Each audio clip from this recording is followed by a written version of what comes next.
அவர்கள் 13 வயதில் இந்தி திணிப்பை எதிர்த்து கருப்பு கொடிகாட்டி கைதானவர். அவருடைய நோக்கம் இந்தி திணிக்கப்படக்கூடாது என்று.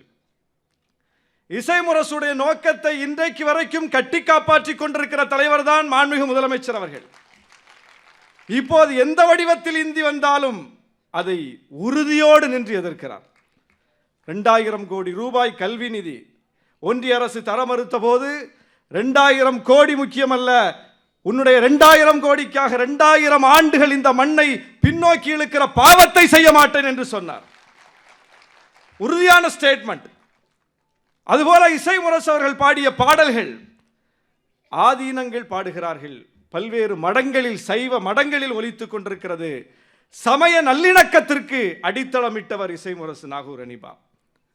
எல்லோரும் ஒற்றுமையா இருக்கணும். ராமன் அப்துல்லா படத்தில் இசைஞானியினுடைய இசையில் உன்மதமா என்மதமா ஆண்டவன் எந்த மதம் என்று சொல்லி அற்புதமான பாடலை பாடியவர். சமூக நல்லிணக்கத்திற்கு மிகப்பெரிய பங்கை ஆற்றியவர். அப்படிப்பட்டவர் இந்த மண் ஒற்றுமையாக இருக்க வேண்டும், இந்துக்கள் முஸ்லீம்கள் கிறிஸ்தவர்கள் அனைவரும் அண்ணன் தம்பிகளாக இருக்க வேண்டும், மாமன் மச்சான்களாக இருக்க வேண்டும், இந்த மண்ணை மதவெறி சக்திகள் பீடித்துவிடக் கூடாது என்பதில் வாழ்நாள் முழுவதும் அவர் அக்கறை காட்டினார்.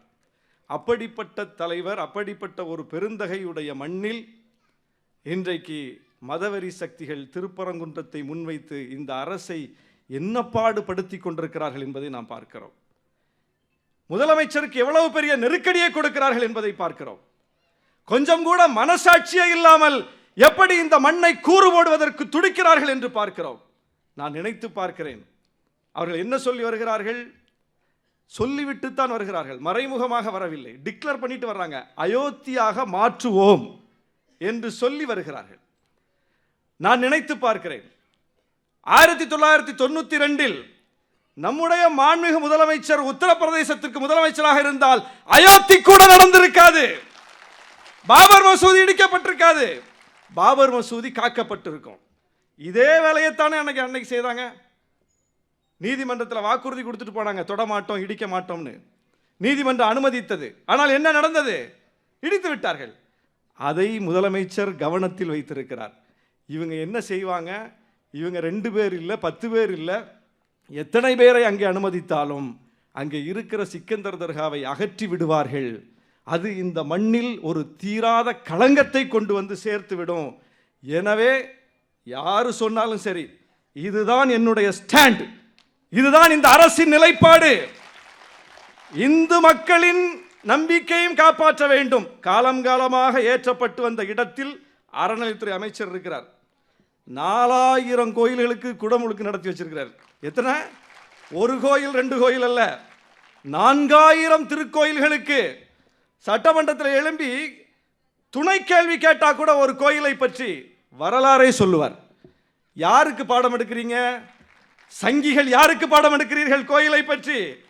திராவிட இயக்கம் சமய பணிகளையும் மிக சிறப்பாக செய்து கொண்டிருக்கிறது. இந்து மக்களின் நம்பிக்கைகள் அவ்வளவு சிறப்பாக காக்கப்படுகிறது இந்த ஆட்சியில்.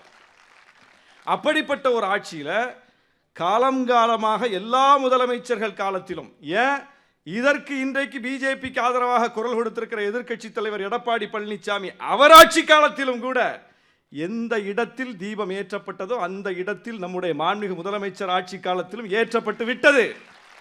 அந்த நம்பிக்கையும் காப்பாற்றி விட்டார் முதலமைச்சர். சந்தனக்கூடு வருகிறது, மேலே போய் சந்தனக்கூட நடத்தணும், இவ்வளோ சென்சிட்டிவாக ஆக்கி வச்சிருக்காங்க களத்தில்.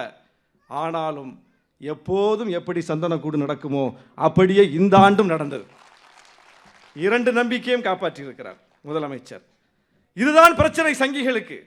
அவர்கள் பிரச்சனை செய்ய வேண்டும் என்று நினைக்கிறார்கள், இந்த மண்ணை கலவரக்காடாக மாற்ற வேண்டும் என்று நினைக்கிறார்கள். அதற்கு அனுமதி கொடுக்காமல், கொஞ்சம் கூட இடம் கொடுக்காமல், மக்கள் மன்றத்திலும் நீதிமன்றத்திலும் சட்டமன்றத்திலும் அவர்களை முறியடிக்கிற வல்லமை பெற்ற ஒரு முதலமைச்சரை நாம் பெற்றிருக்கிறோம். அதனால் தான் இந்த மண் காக்கப்பட்டு கொண்டிருக்கிறது.